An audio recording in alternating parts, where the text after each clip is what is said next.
Hello student, कैसे हैं आप सभी। आशा है आप सभी बहुत अच्छे होंगे और अपने उद्देश्य के प्रति जागरूक होंगे, ऐसी मेरी कामना है।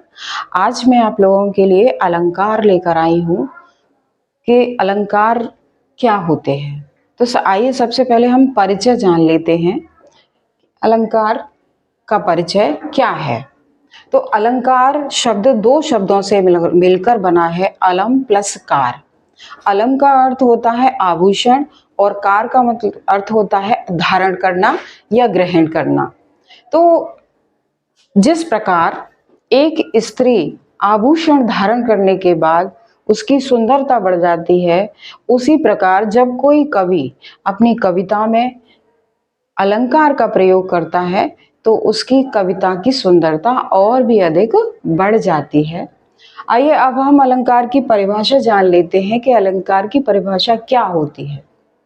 तो काव्य की शोभा बढ़ाने वाले शब्दों को अलंकार कहते हैं। काव्य की शोभा बढ़ाने वाले शब्दों को अलंकार कहते हैं। इसके प्रयोग से शब्द और अर्थ में चमत्कार उत्पन्न होता है। इसके प्रयोग से शब्द और अर्थ में चमत्कार उत्पन्न होता है। अलंकार कितने प्रकार के होते हैं। तो अलंकार ये 3 प्रकार के होते हैं। वैसे मुख्य तो 2 ही होते हैं, लेकिन हम यहाँ 3 का वर्णन कर रहे हैं। तो सबसे पहले होता है हमारा शब्दालंकार। शब्दालंकार, अर्थालंकार और उभयालंकार, ये हमारे 3 अलंकार हैं। शब्दालंकार किसे कहते हैं? जो अलंकार शब्दों के द्वारा चमत्कार उत्पन्न कर काव्य की शोभा बढ़ाते हैं, उन्हें हम शब्दालंकार कहते हैं। शब्दालंकार 3 प्रकार के होते हैं। नंबर 1 अनुप्रास अलंकार, नंबर 2 यमक अलंकार और नंबर 3 श्लेष अलंकार। ये हमारे शब्दालंकार में आते हैं। अब अर्थालंकार। अर्थालंकार की क्या परिभाषा है कि जो अलंकार अर्थ के माध्यम से काव्य की शोभा बढ़ाते हैं, उन्हें हम क्या कहते हैं? अर्थालंकार कहते हैं। वैसे तो ये मुख्य 3 होते हैं, लेकिन इसमें 2 और जुड़े हुए हैं कि नंबर 1 उपमा अलंकार, नंबर 2 रूपक अलंकार, नंबर 3 उत्प्रेक्षा अलंकार और नंबर 4 पर है अतिशयोक्ति अलंकार, नंबर 5 पर है मानवीकरण अलंकार। तो ये जो अतिशयोक्ति अलंकार किसे कहते हैं, यानी किसी बात को जब बढ़ा चढ़ाकर प्रस्तुत किया जाता है तो वहां अतिशयोक्ति अलंकार होता है।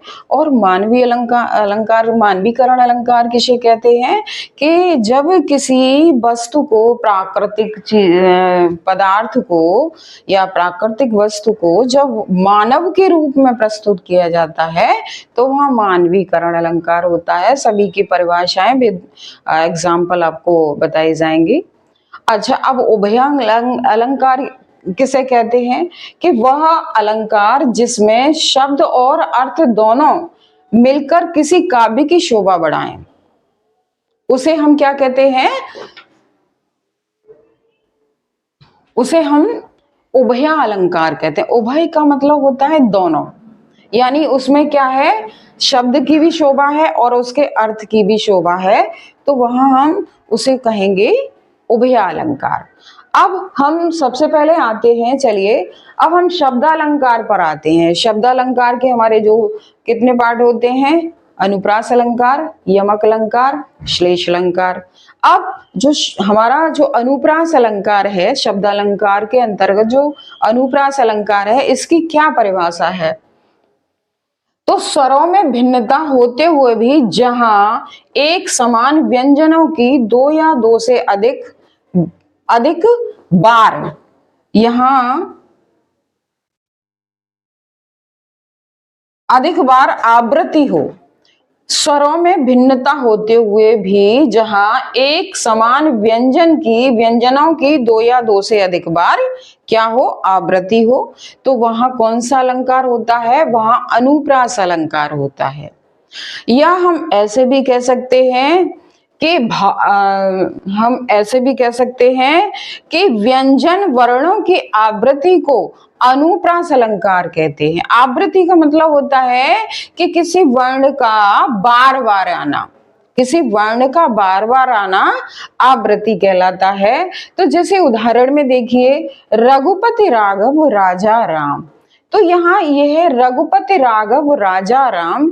यहाँ जो है र वर्ण की आवृत्ति स्पष्टीकरण में आप देख सकते हैं कि यहाँ र वर्ण की जो आवृत्ति है वो बार बार हो रही है, इसीलिए यहाँ हमारा कौन सा अलंकार बनता है, अनुप्रास अलंकार बनता है। अब अनुप्रास अलंकार के भी हमारे 5 भेद होते हैं, यानी अनुप्रास अलंकार हमारे 5 प्रकार के होते हैं। नंबर 1 छेका अनुप्रास, नंबर 2 वृत्त्यानुप्रास, नंबर 3 श्रुत्यानुप्रास अलंकार और नंबर 4 पर है लाटानुप्रास अलंकार और नंबर 5 पर है अंत्यानुप्रास अलंकार। इसके जो पार्ट हैं मैं उनके विषय में अगले वीडियो में आपको बताऊंगी। आज का वीडियो यहीं तक।